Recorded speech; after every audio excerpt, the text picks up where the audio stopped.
यह वीडियो आपका दिमाग तेज कर देगी और ये वीडियो आपके जिंदगी की सबसे जरूरी और सबसे काम की वीडियो होगी। अगर आपकी दिमाग तेज होगी तो ये आपकी जिंदगी की हर फील्ड में काम देगी। चाहे पढ़ाई करना हो, कोई जॉब करना हो या बिजनेस करना हो, आप स्कूल या कॉलेज में आराम से टॉप कर लोगे अगर आपका दिमाग तेज रहेगा तो। पूरी वीडियो बस एक बार देख लेना। पूरी वीडियो देखने के बाद अंत में आपको ऐसी जादुई और यूनिक टिप्स मिलेगी जो आपकी दिमाग के न्यूरॉन्स को पूरी तरह से एक्टिव कर देगी। हमेशा आप ये क्वेश्चन पूछते हो ना कि हमें क्या करना चाहिए ताकि हमारी प्रोडक्टिविटी, फोकस और दिमाग के अंदर की न्यूरॉन कनेक्शंस मजबूत हो। तो लो, अभी जो पॉइंट्स आप जानने वाले हो वो हर एक जीनियस और सफल इंसान रोज करता है। वो जीनियस है इसलिए रोज करता है, ये बात गलत है। वो रोज इन कामों को करता है इसलिए वो जीनियस है। इसका मतलब आप भी एक जीनियस यानी बुद्धिमान इंसान बन सकते हो। नंबर 13, उल्टे हाथों से ब्रश करो ताकि नए न्यूरॉन्स बने। जी हाँ, आपने सही सुना, उल्टे हाथों से ब्रश करो। ये एक बहुत अमेजिंग फैक्ट है और बहुत सारे स्टडीज में ये पाया गया है। आपके मन में आ रहा होगा कि उल्टे हाथों से ब्रश करने से दिमाग को क्या फायदा होगा। फैक्ट ये है कि जब भी आप कोई नया काम करते हो ना, नया काम, तब आपके दिमाग में नए नए न्यूरॉन कनेक्शंस बनते हैं। मतलब रोज तो आप एक ही हाथ से ब्रश करते हो, पर अचानक से जब आप दूसरे हाथ से ब्रश करोगे तो आपका दिमाग अलर्ट हो जाता है और कनेक्शंस मजबूत होने लगते हैं। और सिर्फ नए नए न्यूरॉन कनेक्शंस ही नहीं बनते हैं, पर एक्चुअल में नए नए सेल्स का भी जन्म होगा जिससे आपके दिमाग में एक गजब प्रभाव पड़ेगा। तो जब आप सामान्य हाथ से ब्रश करने के बदले दूसरे हाथ से ब्रश करोगे, मतलब अगर आप दाएं यानी राइट हैंड से ब्रश करते हो तब आप बाएं हाथ से ब्रश करो। जब आप ये करना शुरू करोगे तब आप ये नोटिस करोगे कि ये आपके लिए थोड़ा मुश्किल होगा। ब्रश को हिलाने के बदले आप अपने मुंह को ही हिलाने लग जाओगे, पर तब भी इसे करते रहना और हाथों को हिलाने की कोशिश करना। रिसर्च ये बताती है कि रोज तो आप अपने उसी हाथ से ब्रश करते हो जिससे आप डेली करते हो, इसलिए आपका ब्रेन का वही रीजन रोज ऑन होता है। पर जब आप उल्टे हाथ से ब्रश करोगे तो आपके ब्रेन का वो पार्ट एक्टिव हो जाएगा जो सामान्य तौर पर नहीं होता, इसलिए आपका दिमाग और सक्रिय होने लगता है और यहीं पर जादू शुरू होता है। और क्योंकि आप सामान्य से अलग दूसरे हाथ से ब्रश कर रहे हो, इसलिए ये आपके क्रिएटिविटी यानी रचनात्मक शक्ति को भी बढ़ाएगा। नंबर 12, सेट गोल्स यानी जिंदगी में एक अटूट मकसद होना चाहिए। बहुत सारे स्टडीज और रिसर्च में ये पाया गया है कि जब तक आपकी जिंदगी में एक मकसद होता है तब तक आपका ब्रेन फुल पावर से काम करता है। और यही वो कारण है जिसके चलते बुढ़ापे में लोगों की ब्रेन की ताकत कम हो जाती है, क्योंकि उनका जिंदगी का मकसद पूरा हो जाता है। अब जॉब से रिटायरमेंट के बाद कोई क्या गोल रखेगा? कुछ ज्यादा उम्र वाले लोग तब भी गोल रखते हैं, पर ज्यादातर बुजुर्ग लोग कोई गोल नहीं रखते।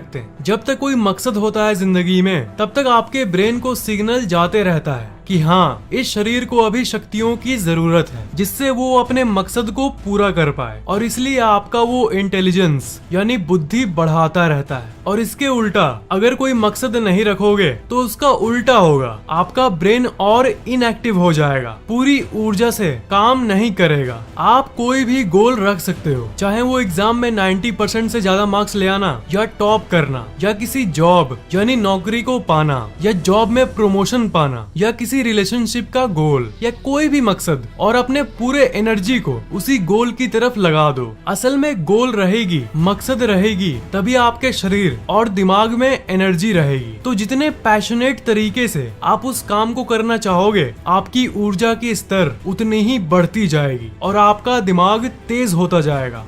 नंबर 11, डायरी लिखो यानी अपने जिंदगी को लिखो। इतिहास के जितने बड़े बड़े जीनियस हैं जैसे Leonardo da Vinci, Albert Einstein, ये सब अपने लाइफ के जर्नल को मेंटेन करते थे यानी अपने जिंदगी को लिखा करते थे। और फिर से यही कहूंगा कि वो जीनियस थे इसलिए वो ये करते थे, ये गलत है। वो इन छोटी छोटी आदतों को मेंटेन करते थे इसलिए वो जीनियस बन गए। दुनिया में जितने बुद्धिमान लोग हैं सब में ये कॉमन पाया गया, रोज डायरी लिखना। आप चाहे तो दरअसल डायरी में लिख सकते हो, नहीं तो आजकल मोबाइल के अंदर भी आप नोट्स में लिख सकते हो। रियल लाइफ में नहीं लिखना चाहते तो मोबाइल में लिख लो, कोई आपकी पर्सनल बातों को नहीं पढ़ पाएगा बिना आपके पासवर्ड के। पूरे दिन भर में क्या हुआ उसे सोने के पहले एक बार विजुअलाइज करो, याद करो। पर आजकल की दुनिया में तो कई लोगों को ये भी याद नहीं रहता कि आज सुबह मैंने क्या खाया, और कोई याद करने की कोशिश भी नहीं करता क्योंकि किसी को अंदाजा नहीं है कि ये आपके दिमाग और मेमोरी पावर यानी स्मरण शक्ति को कितना बढ़ा सकता है। अगर आप रात को सोने से पहले अपने लाइफ के बारे में लिखोगे कि आज आपके साथ क्या हुआ, आपने आज दिन भर कैसा फील किया, तो असल में ये आपके दिमाग को रिफ्रेश कर देता है। लिखने के बाद आपको हल्का फील होगा। कुछ अच्छा होता है उसे भी लिखो और कुछ खराब होता है उसे भी लिखो। जब आप सुबह से क्या हुआ ये सोचते हो तो ये आपके मेमोरी को अफेक्ट करता है, आपकी स्मरण शक्ति स्टिम्युलेट होती है। ये मेमोरी तेज करने का एक खास तरीका है, इसलिए आप जिंदगी की घटनाओं को नोट्स में लिखने का ट्राई कर सकते हो ताकि रोज आपके दिमाग की मेमोरी की एक्सरसाइज हो जाए। नंबर 10, प्रोक्रेस्टिनेशन बंद करो, यानी कल करूंगा मत कहो। दुनिया के जितने भी कम बुद्धि वाले इंसान हैं, उन सब में ये कॉमन पाया गया है कि वो प्रोक्रेस्टिनेट बहुत करते हैं। मतलब कोई भी काम कल करूंगा, कोई भी काम शुरू करना होगा तो कल से करूंगा। ये कल में जीने वाले लोग हमेशा अपने दिमाग का सबसे कम प्रतिशत इस्तेमाल करते हैं। तो अगर आप चाहते हो कि आपकी दिमाग की पूरी शक्तियों पर से ताला खुले, शक्तियाँ अनलॉक हो और आप असीम शक्तियों का इस्तेमाल कर पाओ, तब आप कल करूंगा वाली आदत को बंद करो। आप कहोगे कैसे करूं यार, कोई आसान तरीका है फैक्टिक? आप किसी काम को कल करूंगा इसलिए बोलते हो क्योंकि आप सोचते हो कि इतना बड़ा काम है, चलो कल करूंगा। उसे एक हेवी वेट यानी बोझ की तरह लेते हो, इसलिए आपको सब कामों को छोटे छोटे चंक्स में तोड़ देना चाहिए। जैसे अगर ये बार आपका काम है तो इसे 5 भागों में तोड़ दो और एक बार पे फोकस करो। एक पूरी बार के बदले ये सिर्फ उसका एक हिस्सा है, इसलिए आपके दिमाग को ये काम आसान लगेगा और इसलिए कल करूंगा तो दिमाग में आएगा ही नहीं। जैसे अगर आपको पूरी सिलेबस पढ़नी है, ये आपके लिए ऑब्वियसली मुश्किल काम है, इसलिए आपका दिमाग कहेगा कि छोड़ कल से पढ़ूंगा, और आप पढ़ भी नहीं पाते हो। इसलिए पूरी सिलेबस को एज अ होल, एक पूरी सिलेबस के नजर से देखने के बदले एक चैप्टर को देखो, और जब एक चैप्टर को पढ़ रहे हो तब उस समय बाकी चैप्टर्स को भूल जाओ, एकदम भूल जाओ जैसे वो है ही नहीं। एक चैप्टर है और कुछ नहीं, इससे आपको ये काम आसान लगने लगेगा। और अगर एक चैप्टर पढ़ते समय आप बाकी चैप्टर्स की तरफ ध्यान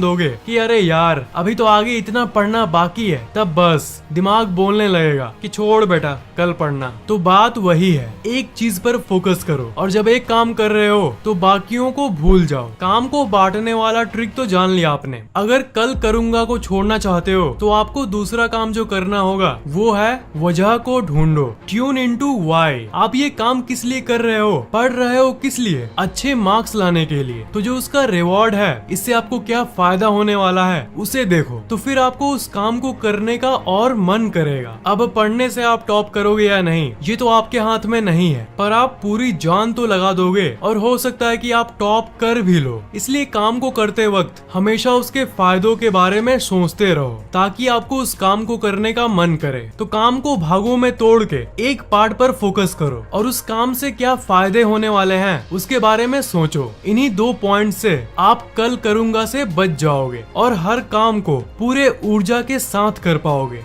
नंबर 9, प्रेजेंट मोमेंट यानी वर्तमान काल में रिलायंस जियो। आपको तो पता ही होगा कि टेंशन, स्ट्रेस और तनाव जैसी चीजें आपके दिमाग के लिए कितनी खराब चीज है। ये टेंशन एक्चुअली में आपके ब्रेन के लिए एक जहर का काम करता है। टेंशन का सबसे मेन कारण है भूतकालों की चीजों को सोचकर दुखी होना, यानी जो हो गया है उसको सोचकर रोते रहना, या फ्यूचर में कुछ बुरा ना हो जाए इसकी टेंशन लेना। पर कई रिसर्च ने ये प्रूव किया है कि ये दोनों ही आपके दिमाग के लिए बिल्कुल भी अच्छी नहीं है और आपके दिमाग को फुल पावर से काम नहीं करने देती है। दिमाग फुल पावर में काम एक ही समय करता है जब आप प्रेजेंट मोमेंट में होते हो। याद है आपको पहली वाली टिप जिसमें मैंने आपको कहा कि एक काम को टुकड़े में कर दो और उसमें से एक पार्ट पर फोकस करो और बाकियों को भूल जाओ। एक तरह से वो प्रेजेंट मोमेंट में काम करना ही था। प्रेजेंट मोमेंट यानी वर्तमान काल में रिलायंस जियो। भूतकाल और भविष्य काल का टेंशन लोगे तो लेते ही रह जाओगे, उसका कोई अंत ही नहीं होगा। पर असल शक्ति मिलती है वर्तमान काल में। दिमाग की पूरी शक्ति वर्तमान काल में ही मिलती है। नंबर 8, पावर नैप्स, यानी बीच बीच में छोटी नींद लो। अगर आपको दिन में कम से कम 15 से 20 मिनट भी फ्री समय मिले ना, तो एक छोटी सी नैप ले लो, मतलब एक झपकी मार लो। असल में इन्हें पावर नैप्स कहते हैं और दिमाग की ताकत को बढ़ाने का ये सबसे बेस्ट तरीका है। दोपहर या किसी भी समय में आप चाहे तो 15 मिनट के लिए आंखें बंद कर लो। नींद आई तो आई, नहीं तो कांता बाई। नींद नहीं भी आई तो कम से कम थोड़ी देर के लिए एक जगह पर बैठने से आपका शरीर और दिमाग थोड़ा रिलैक्स तो हो जाएगा। असल में फैक्ट ये है कि आपके ब्रेन को ओकेजनल रेस्ट की जरूरत होती है, जो कि रात की निंदिया से उसे पूरी तरह से नहीं मिलती। इसलिए ब्रेन के जितने साइंटिस्ट्स हैं वो सब दिन के समय छोटी नैप्स की सलाह देते हैं, ताकि थके हुए ब्रेन को थोड़ा सा 15 मिनट का कंप्लीट रेस्ट मिले और वो फिर से पूरी पावर से और इफिशिएंटली काम कर पाए। नंबर 7, च्युइंग गम्स चबाओ। ये थोड़ा सा फनी पॉइंट है, पर आपको ये फैक्ट पता होना चाहिए कि च्युइंग गम चबाने के असल में बहुत फायदे हैं। च्युइंग गम आपके पाचन शक्ति को बढ़ाता है, आपके दिमाग को तेज करता है, पर साथ ही साथ आपके चेहरे को एक शेप में लाता है और चेहरा और भी सुंदर बन जाता है। असल में जब आप च्युइंग गम चबाते हो तब आपका ट्राइजेमिनल नर्व स्टिमुलेट होता है। ट्राइजेमिनल आपके ब्रेन का वो हिस्सा है जो आपके अलर्टनेस को कंट्रोल करता है, यानी आपके जागरूकता को कंट्रोल करता है। आप जितने जागरूक रहोगे, आपका दिमाग जितना अलर्ट रहेगा, दिमाग उतनी ही तेजी से काम करेगा। तो चबाने के चलते जब आपका अलर्टनेस बढ़ता है तब आपके दिमाग में ज्यादा खून पहुंचता है। मतलब यही है कि च्युइंग गम आपके ब्रेन तक ब्लड फ्लो इंक्रीज करता है, आपका मुंह चलते रहता है, जिसके चलते ज्यादा खून पहुंचता है और दिमाग और तेजी से काम करता है। इसका मतलब ये नहीं कि दिन भर च्युइंग गम चबाते रहना चाहिए। हर चीज का एक्सेस खराब होता है, पर कभी कभी दिन में चबा सकते हो। नंबर 6, फोन नंबर्स को मन में याद रखो। जी हाँ, फोन नंबर्स को सेव कर लो। वो मना नहीं कर रहा, पर जब डायल करने की बारी आए तो कॉन्टैक्ट्स में जाने के बदले टाइप करके फोन लगाओ। आपको लग रहा होगा कि ये तो कुछ खास पॉइंट नहीं है, पर दोस्त आपको अंदाजा नहीं है कि जब आप बहुत सारे 10 नंबर के जोड़ी को याद रखते हो, जिसे हम फोन नंबर कहते हैं, तब ये आपके दिमाग पर कितना प्रभाव डालता है। ये आपके मेमोरी को कई गुना ज्यादा तेज कर देगा। आपको पता है कि आपकी मेमोरी यानी याद करने की शक्ति क्यों कमजोर हो जाती है? वो इसलिए क्योंकि आप अपने मेमोरी का इस्तेमाल नहीं करते हो। इसलिए फोन नंबर्स को आराम से सेव कर लो बस। मैथ क्वेश्चंस में कैलकुलेटर उठा लो बस। तो अगर यही आसान चीजें करते रहोगे तो आपका दिमाग और मेमोरी का एक्सरसाइज कैसे होगा? अगर किसी मशीन को चलाया ही नहीं जाए तो वो ठीक से काम नहीं करती। मेंटेनेंस करो, तेल डलवाओ, तब जाके वो मशीन काम करेगी। और आप यहाँ सालों से दिमाग का ऑप्टिमम इस्तेमाल ना करके शॉर्टकट्स को यूज करते आए हो, तो कैसे काम चलेगा? इसलिए सभी फोन नंबर्स को याद रखो।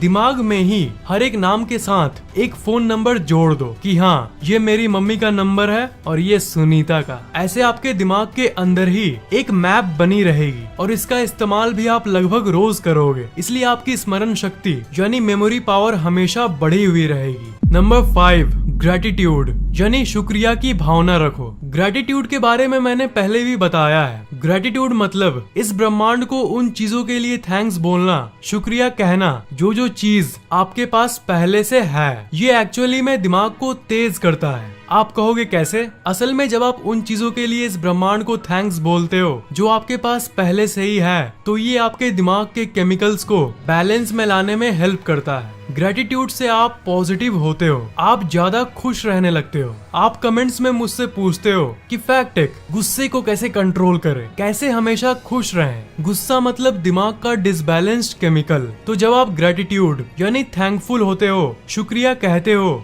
तब दिमाग के अंदर के केमिकल्स बैलेंस में आने लगती है और इस अवस्था में आपका फोकस और इंटेलिजेंस दोनों बढ़ जाता है। अगर आप उन चीजों के लिए ग्रेटफुल नहीं रहोगे जो आपके पास पहले से ही मौजूद है, तब आपको वो चीजें भी नहीं मिल सकती जो आप चाहते हो। एक रिपोर्ट पब्लिश हुई थी जिसमें ये पता चला था कि जो लोग 80 या 90 साल तक जीते हैं, उनका सीक्रेट यही है आपको यकीन नहीं होगा कि जो लोग लंबी उम्र जीते हैं 90 साल 100 साल, उनमें से ज्यादातर लोग उस चीज के लिए इस ब्रह्मांड को थैंक्स बोलते थे जो उनके पास पहले से ही है, और इसके चलते उन लोगों को उनकी लाइफ में सब कुछ मिल गई जो वो चाहते थे, क्योंकि वो हमेशा उन चीजों के लिए खुश रहते थे और थैंकफुल होते थे जो उनके पास पहले से ही है। मतलब ये आपके दिमाग पर ही नहीं, पूरे शरीर पर पॉजिटिव यानी सकारात्मक प्रभाव डालता है। नंबर 4, डीप ब्रीदिंग एक्सरसाइज करो यानी गहरी सांस व्यायाम। ये आपके लिए सबसे जरूरी है। ऑक्सीजन आपके दिमाग के लिए कितना जरूरी है इसका आपको कोई अंदाजा नहीं है। बहुत लोग कहते हैं कि वो हमेशा क्लियर फील नहीं करते, उनका दिमाग हमेशा भारी फील करता है, फैटीग लगता है, जाम लगता है, ऐसा लगता है कि दिमाग में ट्रैफिक जैम हो चुका है। इसका नंबर 1 कारण है ऑक्सीजन की कमी और ऑक्सीजन का कम संचालन। वजन के मामले में आपका दिमाग आपके शरीर का सिर्फ 2% है, पर ये आपके शरीर के पूरे ऑक्सीजन का 20% इस्तेमाल करता है। इसका मतलब ऑक्सीजन आपके दिमाग का पेट्रोल है। इसलिए डीप ब्रीदिंग आपके लिए बहुत जरूरी है। सुबह उठने के बाद 2-3 मिनट मेडिटेशन के पोज पर बैठकर सांस लेना, इससे आपके दिमाग में नॉर्मल के मुताबिक ज्यादा ऑक्सीजन पहुंचेगी और सुबह 2-3 मिनट से ही इसका प्रभाव आपके दिमाग और शरीर पर दिन भर रहेगा और इसके चलते आपको पढ़ाई में मन भी लगेगा। अगर जॉब है तो अच्छे से काम कर पाओगे और थकावट नहीं होगी, क्योंकि सुबह सुबह आपने ऑक्सीजन से अपने शरीर को स्टिम्युलेट कर दिया है। इसलिए गहरी सांस व्यायाम जरूर करें। नंबर 3, सपनों को रिव्यू करने की कोशिश करो। सपनों को रिव्यू करो सुनने के बाद आप ये कहोगे कि फैक्ट सपनों को याद क्यों करो। इसके पीछे की वजह यह है कि आपका दिमाग दिन भर बिजी रहता है अपने कामों को करने में, चाहे आप पढ़ाई कर रहे हो या बिजनेस। पर बात यह है कि जितना एक्टिव आपका दिमाग दिन के वक्त रहता है, जितनी हलचल दिन में आपके दिमाग के अंदर होती है, लगभग उतनी ही हलचल रात को जब आप सोते हो तब भी होती है। मैंने लगभग कहा, मतलब हलचल थोड़ी सी कम होती है पर अच्छी खासी हलचल सोते वक्त भी होती है। पर ये हलचल असल में आपके बहुत काम की है। पर ये हलचल आखिर है क्या? जब आप सोते हो तब आपका सबकॉन्शियस दिमाग अंदर ही अंदर काम करता रहता है और आपके प्रॉब्लम्स का सॉल्यूशन ढूंढने लगता है। आपके दिमाग में सोते वक्त भी कुछ न कुछ प्रोसेस चलता रहता है। ये प्रॉब्लम सॉल्विंग प्रोसेस चलता रहता है और तभी आपको उसी दौरान सपने आते हैं और सपनों को आप इग्नोर कर देते हो। और प्रॉब्लम ये है कि ज्यादातर लोग अपने सपनों को याद ही नहीं रख पाते, सुबह उठने के साथ ही भूल जाते हैं। पर जिस तरह मोबाइल नंबर्स याद करने से आपका मेमोरी स्टिम्युलेट होता है, उसी तरह जब आप सपनों को याद करने की कोशिश करते हो तब आप अपने दिमाग के बड़े गहरे स्तर को टच करते हो, जिससे आपकी स्मरण शक्ति एक गजब तरीके से स्टिम्युलेट होती है। इसलिए सुबह उठने के बाद थोड़ा सोचो कि आज मैंने सपने में क्या देखा। नंबर 2, उठने के बाद अपने शरीर को हाइड्रेट करो। 3 से 4 ग्लास पानी पियो। ये प्रोबेबली नहीं, एक्चुअली में आपके दिमाग के लिए सबसे जरूरी चीज है। आपका दिमाग 73% पानी का बना हुआ है, पर हम में से ज्यादातर लोग इस बात पर ध्यान नहीं देते। आपको ये पानी वाला फैक्ट पता है तब भी आप इस पर ध्यान नहीं देते। सिर्फ इसी पॉइंट के लिए नहीं, असल में जितने टिप्स है दिमाग तेज करने के, सब कहीं ना कहीं आपको पहले से ही थोड़ा मोड़ा पता है। कॉमन बातें हैं ये, पर असल में मैं उसी चीज को आपको फिर से याद दिला रहा हूँ ताकि आप इनके फायदों को गहराई से समझो और कम से कम इसे करना शुरू करो ताकि आपका ब्रेन एक सुपर ब्रेन बन सके। नंबर 1, मल्टीटास्किंग को बंद करो। एक बार में एक ही काम पर फोकस करो। आजकल की दुनिया में ये बहुत वर्ड चला है, मल्टीटास्किंग, मतलब एक साथ बहुत सारे कामों को संभालना। एंड्रॉइड फोन में एक टैब में व्हाट्सएप खोल लेते हो, एक टैब में ब्राउजर में डाउनलोडिंग हो रहा है और एक टैब में वीडियो एडिट हो रहा है ना? आपका दिमाग एक समय में एक ही काम करने के लिए बना है। 2 नाव पर पैर रखोगे तो ना घर के रह, अरे ये डायलॉग बहुत पुराना हो गया यार, कुछ नया बोलता हूँ, ना धरती के रहोगे और ना ही मंगल के। जो मैंने कल करूंगा वाले में बोला था ना कि जब आप एक काम कर रहे हो तो दूसरे के बारे में मत सोचो, उसी से रिलेटेड है ये। आपका फोकस तभी सबसे ज्यादा होता है जब आप एक काम को महत्व, वैल्यू देते हो। इम्पोर्टेंट पॉइंट है, इसलिए फिर से कहूंगा, एक समय में एक ही काम करो ताकि अपने दिमाग का आप एफिशिएंटली इस्तेमाल कर सको और दिमाग की पूरी शक्तियों को अनलॉक कर सको, उसका ताला तोड़ पाओ। ये सारी टिप्स आपको दिमाग तेज करने में हेल्प करेगी। अगर आपको ये वीडियो अच्छा लगा तो नीचे कमेंट करना मत भूलना, इस वीडियो को लाइक करना बिल्कुल भी मत भूलना और शेयर जरूर कर देना। और अभी तक सब्सक्राइब नहीं किए हो तो सब्सक्राइब जरूर कर लेना और बेल आइकन को तो भूलना ही मत, उसे जरूर दबा देना।